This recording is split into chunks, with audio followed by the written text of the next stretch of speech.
Hello everyone, this is CJNovo992 and today we're back for the brand new video. A brand new video which I have the absolute pleasure, happiness and joy to bring you a recap of Rangers 1, Dundee 0 in the Cup quarter-final that sees Rangers progress to the semi-final. Thumbs up, happy boy right there. But it's the game part. Everything off the park and winning the game and getting through. Brilliant. Love all that. On the park, people, it is getting rough to watch. I've seen some bad things lately, people. I've seen Halloween Kills and I thought that was disappointing. But now that I've sat here and watched the entire 94 minutes, I think it was in total, probably is because it's burnt in to the Nashers. I didn't see a sleep paralysis demon or anything like that when I close these eyes, people. I didn't see all the regrets and sadness or anything that I've done wrong in my life when I close these eyes. What I see when I slap these bad boys shut is that 94 minutes, because it was painful. People, really painful. We're really struggling right now. If you thought we were poor, which I did for large periods of the game, versus Motherwell, we were even worse in this one. Now again, we won, and I get it, and again I will talk about some positive stuff. I'm not wanting to just bring negativities and everything like that, but I do have to be honest, we're kind of on a slippery slope in terms of performances. I thought we had a boost after the winter break, the international break, sorry. I thought when we came back, couple good games, I thought, right, at least we're taking it there, but it seems to have trickled down and it's only getting worse now. And aye, that was a 1-0 win versus a championship side in Dundee, not a high flying top of the league coming up to the SPFL guaranteed next year, because the games can be hard because the team's full of confidence and grit and hard working boys that rolls their sleeves up and makes it ugly. I get all that. This is against a Dundee side that is sitting fourth in the table, not exactly firing on all cylinders. Has already lost 4 times in the short league season that it's been. So aye, it's a real difficult one to actually give my thoughts and opinions on, because it's great to reach a semi-final, and I nearly said that in a very awkward way that could have got clipped, ladies and gentlemen, but it's nice to reach a semi-final, you know what I mean? But the way we've done it, it's got a lot of conversation, a lot of discussion points, because we are not performing well right now. And again, that's about as hard as it is to watch. You will hear boos, you will hear frustration despite reaching a semi-final, and that's simply because the performances aren't anywhere near good enough. We're seeing players playing completely uninspired and unmotivated and absolutely a shadow of themselves. More and more people, this contempt of playing poorly and not being as sharp with the pass, not being as positive, not being as creative, is spread to every single person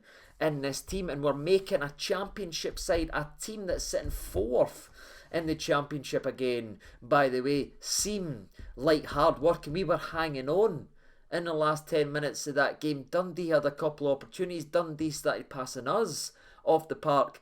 This is Ibrox, ladies and gentlemen. We're Rangers Football Club. What's going on? So aye, people, I think it's fair to say the theme of today's upload is going to be bewilderment. Is that a word? I think it is. I'm going to continue it. Bewilderment is a word. Alright, even the game's got me confused. I don't even know the English language anymore. That's how much that game seeped into the cerebellum, people. I'm confused and dazed. Thank you, Geoball. Thanks for bringing that into my life. And if that's not just a perfect summary of what is happening to all your brains, I don't know what is, people. If you're up early for work, college, uni, or whatever you're doing, and you've not got time to watch all of this video, which again will be uploaded very late, that's all you need to know. My brain's absolute mush right now with the standard of the football that we're actually playing. But for those who want to stick in and watch the rest of today's video that are glitter for punishment, strap yourselves in, people, because we have so much to talk about, not only in terms of the game, because it's not going to take us long at all to break that down, but we need to talk about the manager. We need to talk about the standard and the way we're looking as a team. So hopefully you give me a couple of minutes just to let you know my thoughts and opinions on it, because I want to talk about the team, because a lot of people saying what's gone wrong. My voice is away, people. I've been screaming all day just asking for somebody to do something, and the voice is gone, people. But anyway, people have been saying what do you think's wrong with the squad and everything. I want to give you my opinion on it. I think not only everyone I talk about not motivated and looking completely off the boil and sitting with this and everything, being rigid and having to do one thing, or you get bombed at the squad for a month, you score an assist, get out the squad, you never pass backwards. That's what it seems to be in this Rangers team now. But I actually want to talk about one of the biggest things that I noticed in this Rangers team that I do really think has drastically changed how we perform on the park, and that's the fitness levels of our team. And I want to ask you your opinion genuinely if you're watching today's video. Am I talking absolute nonsense here, or is this team physically, in terms of running and pressing and going about it, an absolute shadow of what Gerrard and that slowly worked us up to be? And again, I'm not sitting here saying that Gerrard was the Simba to our Lion King and everything, he was faultless and he done, because again, we know his shortcomings and he did fail in other parts and leagues and everything like that, and obviously in the cup competition. So I'm not sitting here saying he's the absolute saviour and gone back and playing that, but in terms of what he built in a Rangers team was a side that would outrun every single team that played. Yes, they never came up and won everything, but they worked their arse off, people, and he turned Ibrox into a fortress. And now I'm looking a Rangers team that honestly is the type of team you want to play now at Ibrox, especially with the crowd being frustrated. If you're a big, physical, hard-working, hammer-thrower side that is disciplined, you want to play against this standard of Rangers side. A Rangers side that doesn't look as fit as it once would. A Rangers side that is so rigid and doing one thing and one thing only with no plan B, playing pretty football, no really any bite, no really any pace, no really any directness. This is exactly what you want to play against if you're playing in the Scottish game. And people could say, aye, but he's turned us into a very good European side. Really? Do we want to go there in terms of this season? Yes, he's done fantastic stuff, and I think he's a fantastic tactical manager in that front. But this league, especially domestically and everything like that as well, it's about grit sometimes and being physical. And it seems to me we've lost some of our physicality and we've tried to add more technical ability. When you go back to the start of this season and pre-season, you're hearing a lot less running. Scotty Arfield was quoted saying in an interview, a lot more ball work. Some of the players, most of the players actually had to do a lot of their own fitness stuff away because a lot of it was drilled in, tactical nonsense and everything like that. And I just look at this Rangers team now and I can just see us, we're nowhere near what we were physically. Again, hard working, being able to do the high press, going after teams to the 80th, 90th minute. We're seeming to be blowing and going completely off the ball. We last about 50, 56 minutes now. There you are. And it just starts to peter out and out and out. And then a team grows for the next 10, 50 minutes. And then eventually Gio makes a sub. Am I making any sense here to anyone? Or am I just completely rambling because it's late at night and my head's mush? I just think there is something wrong physically with our team. And the change that we've made isn't the right one for where we are as a club in terms of the league we play in. Elsewhere, never flat, fair enough if you want to play this style, but we also need to absolutely work our arse off because that is what this league is. It's a hard working league. And I just didn't think we're there anymore. And if somebody says, oh, well, you want to say that last year when you're beating your Dortmund, aye, but the hard work was still done. Then it all gets done in pre-season and it sets you on your way. I think if you look at us since coming back, I just think we're a shadow of ourselves in terms of what we can do on the park physically. And I really believe that's playing its part on some of these poor performances and why we are dropping off games like flies and hanging on in games when we should be blowing teams away. So that's what I just wanted to say. What I think's wrong with the team is I think we've got our focus completely wrong and we went far too technical, that European style and all that nonsense, where instead we used to have a good balance of some nice football, but again, high press, going after and running teams off the park. So I just wanted to voice my opinion because I don't really get much time to actually do that because we're always doing preview video, preview reaction because there is so many games because of the corrupt World Cup that's coming up. So aye, that's my opinion on the most glaring problem, at this club. I think we've got our focus completely wrong and it's really started to affect us and we need to fix that and we need to fix it soon, ladies and gentlemen. And aye, talking about the manager, because I can imagine even though we did win the game, and again, I'm still excited to have reached the semi-final. I'm looking forward to the game versus Aberdeen. I love the fact that Stephen Davis scored another goal and looked like a young man this afternoon. Love all those things. But again, it's just no good enough where we want to be right now. And it's no a rare occurrence or one of those games, because I did talk about that last season. It's one of those games. We have more one of those games than good games these days, and that's no a great thing to have, ladies and gentlemen. So let's talk about the manager, because I can imagine it's going to come in. I'm seeing it everywhere. Should the manager be gone and everything like that? I don't think he will be gone, but I do think there needs to be changes, and I'm not sitting on the fence here. This is genuinely what I think, because I love Giovanni Van Bronckhorst. I love some of the memories he's already given me, people, but he needs to stop falling on his sword right now and change it, because it is not working now. Doing the same thing over and over again and expecting different results is madness, people. And I just feel like if he just takes the handbrake off and just tweaks his style, we've got good attackers. We've got Morelos and Cholak. Who wouldn't want to see them in our starting 11? And I know we get teased in pressers and everything like that, but look at the day. Where Morelos was needing minutes and Roof that's needing minutes. We were 1-0 up at home versus a championship side in the 70th minute. He took Morelos off and put Roof on. We are never playing two up top, and Gio needs to let that go and go more attacking and change his style, or it will cost his job. And that's genuinely how I feel. If he continues to stick with this thing and it keeps performing like this and players keep continuing to look less and less convinced in Gio's system, then there will be changes, people. And again, I hope it doesn't happen, because I'd love nothing more than him to be in a success. But he's almost handcuffing himself right now and handcuffing this club in terms of how he's lining up and going about his business. Let's put the attacking players on the park and let's start attacking teams. Now, I know some people's going to be saying, well, look at the injuries that Giovanni's having to go through. We've got an injury list longer than Big Shaq's wingspan, and I get that, people, but still, we have attacking players that's just no playing, and we only play one at a time. Do we really need to play two defensive-minded midfielders at home versus a team that's fourth in the championship or anything like that? Do we really need to do that, or are we forcing that in because we refuse to have a plan B? That's my issue right there, ladies and gentlemen. I just wish we had something else today, because what is our plan B? They plan A better.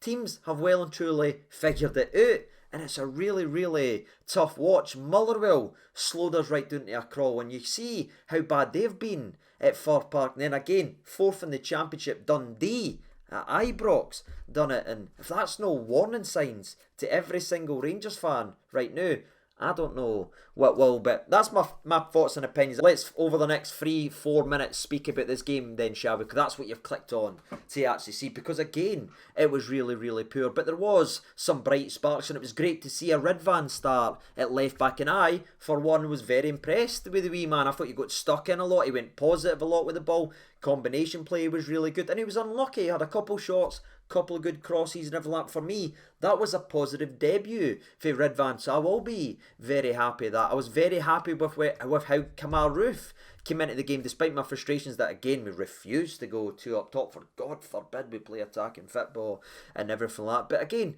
I thought, despite being out for so long, you see a Roof's quality, the way he brings people in. He set wee Charlie McCann up with a chance. He brought others into play and everything, and he had a couple very sharp turns. That's promising for me, and it is a positive, as is the wonder kid himself, Stephen Davis, who had one of his best games in a while. And again, I know it's against the championship side and everything like that, but that just makes me happy. That's just one of my favourite all-time players, and he's running about there like a dog at a park, people, you know what I mean? He was in the box and he scored a header. We started this game off thanks to a Scott Wright assist. Stephen Davis header inside the 6-yard box. Who would have thought it, ladies and gentlemen? But we did have some nice football played at that point. As Scott Wright combined very well with Tillman, who again tries a back heel. And yes, he gets a wee bit lucky because it hits off the defender. But you make your own luck in life, ladies and gentlemen. If you play everything safe and you play everything negative, you'll never move forward. You'll never get anything. So I like the fact that Tillman tries all these wee back heels and this intricate play and everything like that. So he deserves his luck. It falls to Scott Wright. Scott Wright,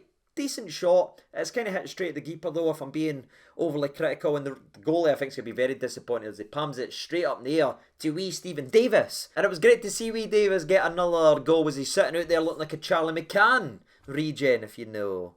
You know, and it was actually nearly a flip, people, despite how frustrating the game ended up being. We started off positively again as a couple minutes after opening the scoring, and nearly went the exact opposite. Stephen Davis does some good grunt work getting forward. He's on the byline of the opposition's box. What's he doing up there? He must have a nosebleed, people, but it was the way the game started off. He does very well to win the ball back, and he passes it to Scott Wright, who tries a wee cheeky curler, but it just goes over the bar. And I thought Scott Wright had a decent game in that as well. You know what you get with Scotty Wright. He gets on the ball, he tries to make things happen. People say I only had a good game because of the level of opposition, and that might be true, people, but I'm going to take the positives, what I can get in this game, and for me he was one of the positives, as well as he was unlucky with a couple runs and if nothing would really fall his way, but at least he was getting on the ball and trying today. Sahun that we would all be shouting for the next 75 minutes of the game, because it just became again a horror show, ladies and gentlemen, as it slowed down to a crawl.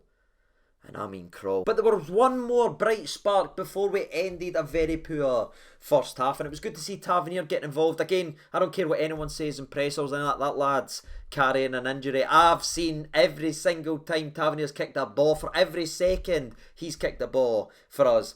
The way he's bombing up and doing that wing, the way he's, when he gets in a collision with a player, being careful and landing a certain way. We've all played football, we've all seen football before, we all know he's carrying Sahun, because Tavernier's never been the type of player to know drive into the box and get in there for crosses. The guy's sitting 15 yards outside the box. That's no the Tav we've been expecting, people. So it's clear to me that he's carrying a knock and we're running the lad into the grun. Anybody else getting alarm bells for when I said this for 3 months about Alfredo? Then we saw what happened. But anyway, Tavernier does very well here as he gets on the ball outside the box, ironically. But he does well combining with Tillman, who seems to be the spark for the Rangers team. And he tries a wee outside of the foot pass. It falls to Alfredo Morelos, 1v1 with the goalkeeper. But the clue's kind of in the name. It's Alfredo Morelos 1v1 with a goalkeeper. You know he's going to miss it. It hits it straight at the goalkeeper. It's a very disappointing shot, but that's what you get from Alfredo. What he gives you elsewhere, you lose in terms of the clinicalness. I think we're going to get a t-shirt that's going to say Cholak would have scored that. I think I'm going to bring that into existence. But aye, it's unlucky from Alfredo in a way, but it's good movement for him. But not one part of me thought, oh, he's going to score that, because he never does. On to the second half we go then, shall we? And trust me, it's not going to take us too long. But it nearly erupted in the 47th minute of the game, I believe, as Lunny does very well to get the ball. He pops it right out after Tillman skins a couple players, gets his chest up, head up, slides it to Lunny. I don't know why Lundstrom's no shooting, by the way, but anyway, he pokes it out to Ridvan, and Ridvan with a gorgeous cross to the back post. I'm thinking, oh my god, it sneaked in and everything like that. But to be fair, where the goalie for Dundee will be very disappointed in how he conceded. He was brilliant here, because not only does he get the ball, he manages to dig it out, hits off the post, and it ends up getting cleared. But when I tell you that was the last genuine moment of quality in the game, 47 minutes in, 2 minutes in to the restart at home versus fourth in the Championship Dundee, I really mean it, people, and that's where the frustration is. I'm sorry again for being negative or anything like that, but it's just not very inspiring, people. So us as fans aren't feeling inspired right now. So it's no surprise to me the players are playing the way that they are. The next two talking points are nearly moments for Dundee at Ibrox as they play a ball right through the middle after Lundstrom loses the ball very, very poorly. Again, to me, and I love Lunny, Lonnie looks like he's carrying a wee bit as well. He doesn't look like he's able to bomb up. But remember what he done versus Leipzig, like the 118th minute, when he bombed down the left-hand side? Or was it Braga the week hanging before? You know what I'm talking about anyway. When he got in the ball and he bombed down the left-hand side, my head's gone. People, I don't think he's able to do that this season because of the way we've worked these players and put these players in the position. He doesn't look anywhere near as fit that he could run all day. He is look like he's labouring a little bit, people. So he loses the ball. They end up playing a ball right in, splitting the two centre halves. But John McLaughlin, fair play to him, was off his line very, very sharp.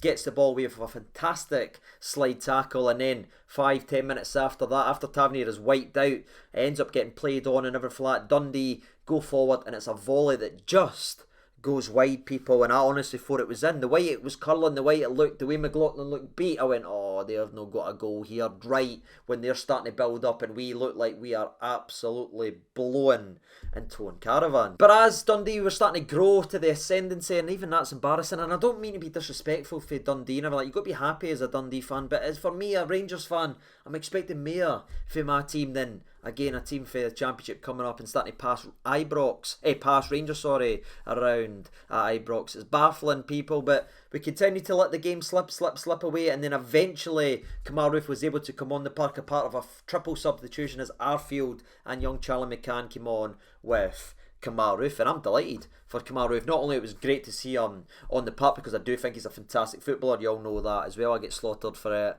and all that as well, but I'm just delighted for his new hair, because he must have been absolutely pulling that bad boy out, watching the standard for that bench And to be fair, he injected something right away. Couple clever wee turns, nice little movement. He runs down the right hand side, puts a ball into wee Charlie McCann like we talked about. Should do better here, but the young lad lifts it. And then he does brilliant on the left hand side as he gets on the ball. Nice little ball out to Sakala, and Sakala tries to reverse it, but it just misses Kamaru. If you said, right, there's some attacking creativity, and it's all coming from Kamal Roof because it's nowhere else on the park. But aye, Dundee started to have passages. They play long passages they play, and you're sitting back going, oh no, corner, oh no, here, free header in the 85th minute of this game. You think of the last game versus Motherwell, there was a ball dropped in the 6-yard box in the 94th minute, but thankfully McGinn left it, or it would have been 2-2 in that game if he managed to actually gamble and expect the Rangers team to switch off. So I'm not liking large parts of this game, but again, what I will take for this game is we're through to a semi-final, but I can't keep kicking the can and lying to you, ladies and gentlemen, and say that I'm not worried about the standard in which we're playing, and the standard of several, in fact most, of our first team players right now, because the levels are nowhere near it. If you take Cholak out that team and some of the goals and first up finishes and everything he's done, where would this team actually be? That's a scary thought to think about. So that's it, ladies and gentlemen. We scrape, and I mean scrape, a 1-0 win versus a team for the championship at home in the quarter-final. What do you think? Let me know your thoughts and opinions. Again, if I'm being just grumpy and I need to just give myself a shake, let me know, ladies and gentlemen. He's pickled lately. Maybe it is me, but I just feel like the standard of what we're seeing in so many levels at this football club, from board to manager to on the park, isn't where it should be, and I feel like I've got to voice that, otherwise what am I doing actually being here? So that's me had my say. What about you? Let me know your thoughts and opinions down there in the comment section below, and as always I will be back for the preview. Sorry I missed the preview for this game, by the way. I just felt like I didn't want to be negative ahead of a preview, but I felt like the team was going to have a game like this, if I'm being brutally honest with you, and I just felt it coming. So maybe it's my fault for no filming a preview, but I will be back for the next one, and there's a lot to talk about regarding the first team. But until then, as always, I've been CJ92. Thank you so much for watching, and bye.